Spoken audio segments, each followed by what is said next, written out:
I've been getting a lot of DMs from most of you guys asking me questions about relocating with the family. Is it possible? Do I have to choose between the scholarship and my family?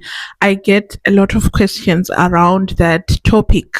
And today I have decided to share with you my experience. Or probably when I introduced myself on this platform, I said it, but most of you did not, get it, or there were a lot of information and it was a bit overwhelming to put two and two, like exactly what happened. So, hello, welcome to my YouTube channel. On this channel, I share information about scholarships, education opportunities, personal growth.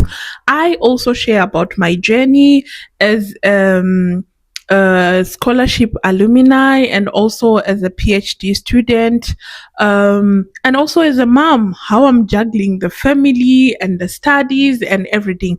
So this channel is a bit of everything. So stick around. If you haven't subscribed, please subscribe. So let's talk about this. I'm going to share my journey. So I was in Zimbabwe, and it was like 2 to 3 years after I had graduated for my bachelor's, and I was working in the industry. And during that time, of course, I was grateful that I was going to work. I was, earning a living and all of that. But I felt like something was missing. I really wanted to advance my studies. And I felt like, okay, I might be more of a research and development person. And, I need to upgrade myself. And during that time, when I was working after my BSc, I got married to my husband. And even when I was applying, I had my family in mind. And when we got married, I then got the opportunity to relocate to Germany. And many of you are asking me, like, is it possible for me to be on a scholarship? How did you do the process of having your family with you? And we are going to talk about all of that.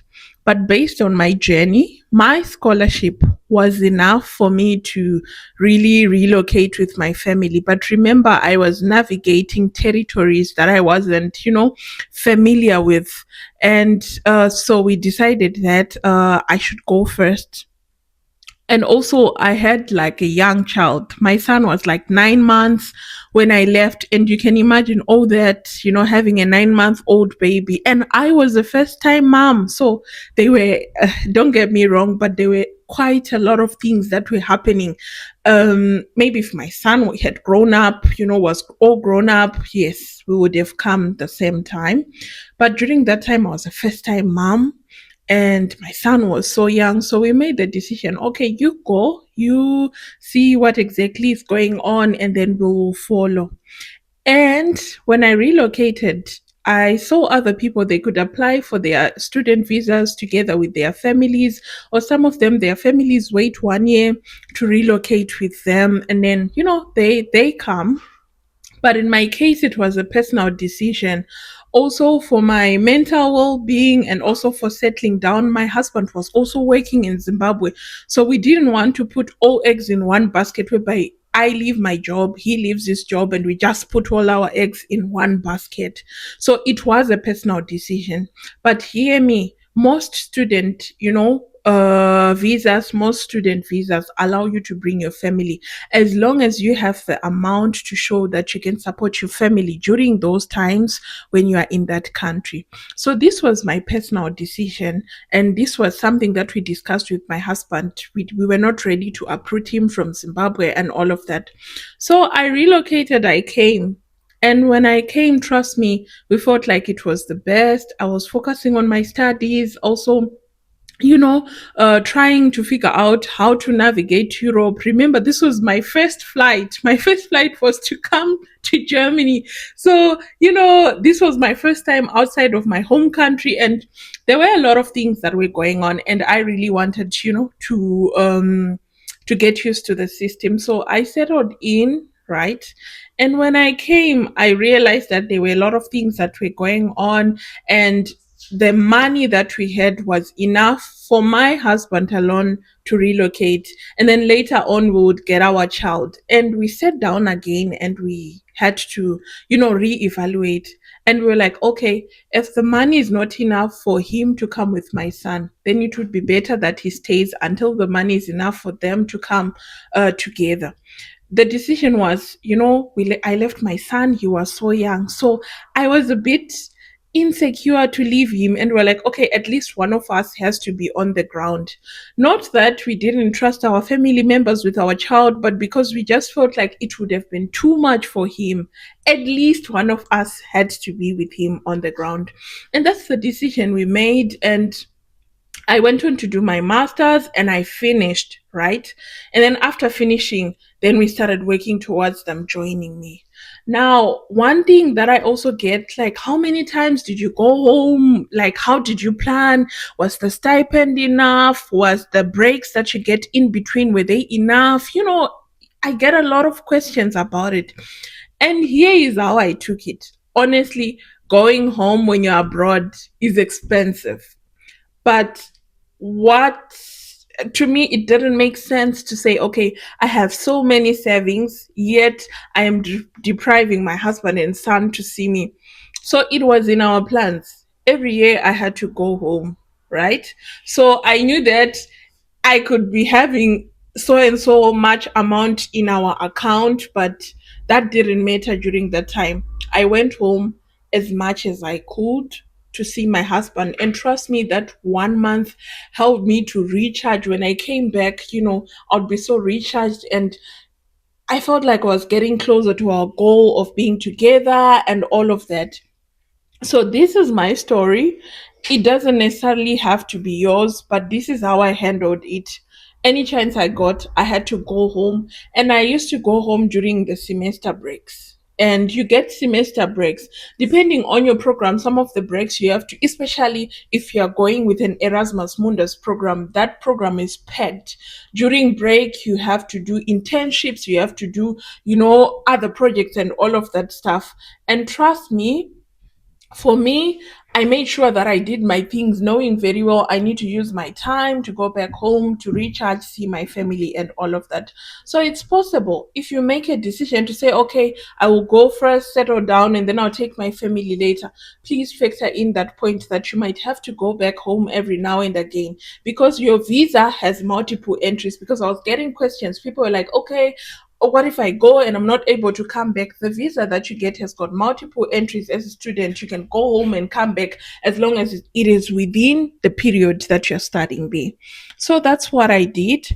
And I hope that my experience can actually encourage a mom out there to really see that it is possible to get your scholarship. It is also possible for you to, be in connection with your family and do relocation. So I'm back. You have seen how us moms have to juggle between things. Somebody needed my attention. But yes, I was talking about how, I was able to plan and be able to go back home.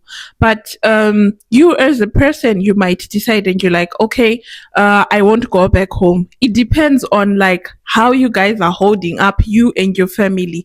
In my case, it was necessary for me to go home every now and again. I missed my son. You know, I had to see them. So it depends on you, but it is possible. And I'm hoping that this kind of encourages, those moms who are thinking, scholarships aren't for them because they don't know how to deal with this relocation issue, leaving your family behind, how long it's going to take to get them with you, or is it possible to even start the studies whilst you are with them? So this was my experience, and some of the delays that we did were personal preference. We wanted to do that because our case was different. We had like a small child in place, so we had to figure it out. But trust me, even besides my experience, I've met couples who have been doing their masters on scholarship, and the day they land to start to do their masters, they come with their husbands or they come with their wives or they come with their family. as long as you are able to show the consular, the embassy consular, that you are able to cater for your husband, your family, despite the scholarship stipend. Honestly, it is possible to relocate right away with your family. With some cases whereby some programs, maybe the money is not enough or they have restrictions, then it might be difficult to relocate with your family. But as far as I know, most European programs allow you to relocate with your family. So, musachikira kure. If you're out there, don't be scared. If you're out there and you've been considering if you should really explore this, school thing because of family, it is doable. Here I am. Of course, my case was a bit different. We had to wait a little bit longer, but here I am with my family already doing my PhD, and they are here. And of course, it was a rough patch for us those 3 years where we had to make those hard decisions to be far away, but it doesn't mean that's going to be your case. And I'm a testament that time always unbundles things in a different way. And now when I look back, of course those 3 years were difficult. Of course, I won't lie, those 3 years were actually stressful. Sometimes I would sink into depression, but now if you ask me, it's all in the past. We are now a family. I'm still pursuing my dreams. My husband is supporting me and all of that. And still life goes on, guys. So if you're out there and you have been contemplating to make a decision to relocate because you are putting your family factors and a lot of things, just know that I am one of the people who managed to do it. I was already married when I got the scholarship. So maybe some of you might say, okay, maybe you are still, dating and stuff. I was already married and I managed to do it. And I think you can do it. So, that's it from my experience. If out there are some of you who manage to relocate with their families, please put in your comments. You never know. Put in the comments. You never know whom you're going to encourage based on your testimony or based on your experience. So I wish you all guys all the best if you're applying, or all the best in making the right decision that suits your situation if you're being affected by the factors that I'm talking about. So thank you guys for sticking around. I'll see you in the next video. Bye. Ciao.